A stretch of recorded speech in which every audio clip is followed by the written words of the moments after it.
So I'm going to take a poll after this. I'm not sure what I'm going to title this, but I've been working on this piece for over 5 years, and it started out as a novel, and now it's a short story. And I have like 50 drafts of it on my computer, so I'm hoping that it is finally almost fucking done. But the two choices are stars or in the morning, so you can let me know what you like better. Dallas was a floppy cutout against the morning Sierra Vista sun. His nostrils were filled with bedroom. The faint sense of rubber and mildew that lived in the more porous furniture, hidden under the new smell of the apartment. And last night was an imprint on his body as he walked.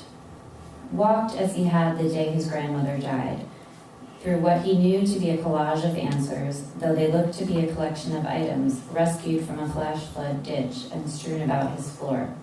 A rubber tire, a flipper for swimming, and the unupholstered stock of an antique ottoman. He walked away from the ghost pile in the corner of his bedroom that just last night attempted to command his attention over her still naked form. He walked with a worry that she could see his shadow as he did, a paltry form returning, a melded hurry of his blood-filled limbs and the inert patience of things. His shadow that had come to have a humpback and a strange belly, a fin off to one side, atop his legs that had stayed, in cruel contrast, to be the same ones that carried him every day. He walked to dilute his shadow over hers in the bed he took her to. As he walked, he both hoped to and was afraid of coming across his reflection, that it might reveal the same bulges incorporated into his flesh for everyone to see and pity.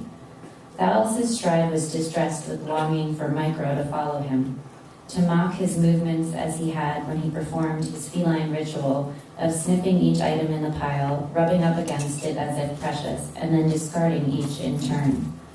But Micro was perched on the balcony ledge from which he'd leaped to the ground to chase desert mice and hummingbirds. The strip of Arizona road led him past a market where the blue lettering announced itself against the old ranchero's sand-washed side. His torso passed through Velia's legs, dangled over the side of the bed. No one was on the road with Dallas. The warmth of the sun swirling with the cool of the recently departed night populated the air around him, filled his belly like warm milk before bed. He felt the calyxes of these meeting points, unions followed by flowing outwards, as objections to the sad and simple landscape of his pale sheets, held taut with a certain lonely that comes from always fleeing. Dallas's stark island of crisp edges and perfect corners, and odd maintenance amidst a sea of mess, order posed to withstand. Dallas watched her walk down the hallway past the laundry that stood at attention like a recently washed, two-bodied soldier in waiting. "Yes, sir," Dallas had said and saluted. Though women came into his bedroom, strewn with to-go cups emptied of their whiskey, left to cling to a memory fast replaced with wax and disarray, they were contradictions, while his drink was a dwelling. Whiskey was the other equal force that kept him pressed upright against the demands of living. Just like his cat Micro and Micro's street cat Mama, who released him into a paved world, Dallas relied on the sensibilities of pattern. Micro shoved his hind legs up in the air and rubbed against a desk leg and purred, while Dallas upended his flask at her walking away for him.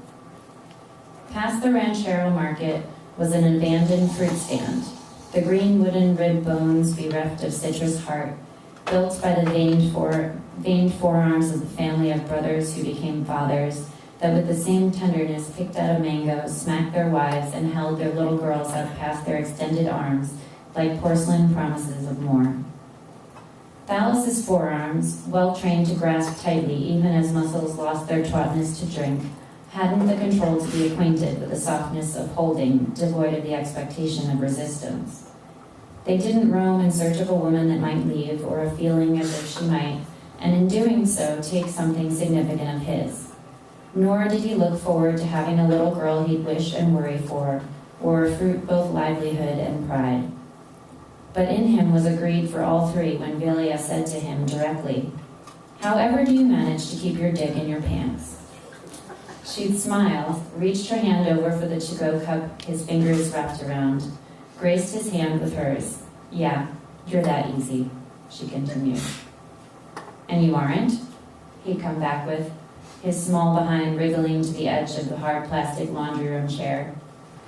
But instead of his usual lack, he felt the rain weight of the bough, the melancholy of that which remained unpicked.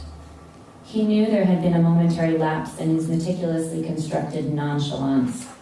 She made a palpable and see-through flimsy of his negligence before his facial muscles spasmed into their usual mask. In her question was an honesty and an earnest anger. She was in public, bearing an unabashed need to throw herself at someone and make an impact like on a plastered wall, a soft complacency emboldened to demand. Take me home, Balia said and grabbed his hand. Only once. You think I'm looking for anything other than that?